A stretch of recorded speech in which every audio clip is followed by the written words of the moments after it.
বাদ নাচাওঁ direct encounter কৰি তোৰ কাম আগতীয়াকৈ তামাম কৰি পেলাম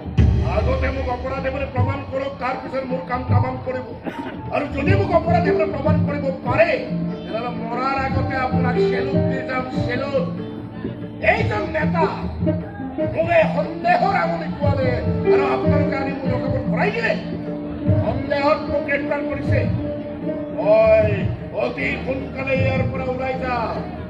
সন্দেহত মোক ৰাখিব নোৱাৰে ওলাই যাম মই এছপি ছাৰ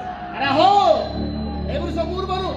সমষ্টিৰ চাকৰি কৰি থকা প্ৰতিজন চৰকাৰী চাকৰিলে মোৰ মানুহ সমষ্টিৰ প্ৰতিটো ডিপাৰ্টমেণ্ট মোৰ নিৰ্দেশত চলে আৰু কোনোবাই যদি মোৰ নিৰ্দেশ অমান্য কৰে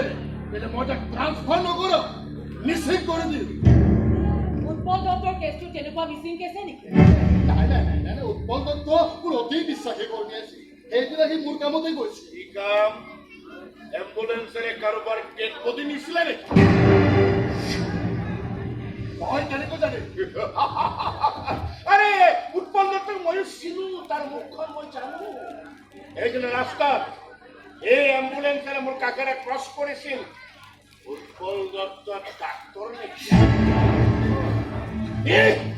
ইন্সপেক্টৰ উৎপল দত্ত কেছটোত কি জড়িত হৈ আছে এমএলএ সন্দেহত আঙুলি নালাগিবি সময় ঠিক নহলে আঙুলি বুলি পাহৰি যাম ভাঙি পেলাম আঙুলি কেনেকে কথা কৈছ তোৰ শক্তিৰ কথা উমান পোৱা নাই পাবি অতি সোনকালে পাবি ৰিলেক্স ছাৰ ৰিলেক্স এখন বিধান সভাৰ মজিয়া নহয় ছাৰ আনা হয় গতিকে শান্ত হওক ইন্সপেক্টৰ ৰাজকুমাৰী য়েছ ছাৰ এইটো আপুনি কি কাম কৰিলে সন্দেহত কৰিছোঁ ছাৰ এমএলএ ছাৰে সন্দেহ কৰিছিল গতিকে উঠাই দিছোঁ থাৰ্ড ডিগ্ৰী এপ্লাই কৰিলে সকলো সত্য কথা ক'বলৈ বাধ্য হ'ব ছাৰ এইটো কোনো পকেট মাৰ বা চুৰি কেছ নহয় যে থাৰ্ড ডিগ্ৰী এপ্লাই কৰি আপুনি মুখেৰে সঁচা কথাবোৰ বাহিৰ কৰিব এইটো এটা মিচিং কেছ মানুহজনক হত্যা কৰা বুলি আমাৰ হাতত কোনো প্ৰমাণ নাই গতিকে সেইটো খুলি দিয়ক অতি সোনকালে মোক উৎপল দত্তৰ হত্যাকাৰীক লাগে উৎপল দত্তৰ ডেড বডি লাগে আরে ডেড বডি কেনেকে ওলাব ডেড বডিটো মিচিং হৈ গ'ল আপুনি বনোৱা মিচিং কেছৰ দৰে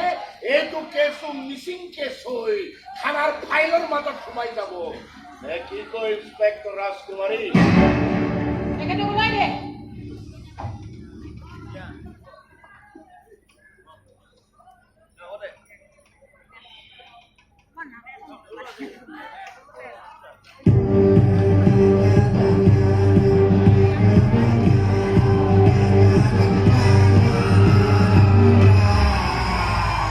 অতি সোনকালে তোক লগ পাই আছো আৰু মিচিং কেছ কেনেকে বনাই তোকো দেখুৱাই আছো খুকক পেট পঢ়াব আপুনি যাওক এমএলএ সাহেব যাওক আপুনি নিজাকে দুৰ্গা পূজা পাতে নহয় এইবাৰ পূজাখন অলপ জাক জিককে পাতিব ময়ো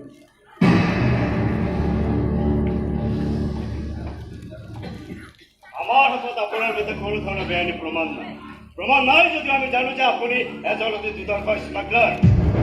প্ৰাইভেট কোম্পানীত চাকৰি কৰা পৰিচয় পত্ৰ লৈ আপুনি তলে তলে বহুতো বেআইনী কাম কৰি টকা ঘটিছে যি টকাৰে এইখন চহৰত এখন হোটেল কিনিছে ঋষি ৰিজেঞ্চি আৰু এই ঋষি ৰিজেঞ্চিয়ে হৈছে আপোনাৰ কলা ব্যৱসায়িক কেপিটেল এদিন কেপিটেললৈ আহক এনকুৱাৰী কৰক যদি কিবা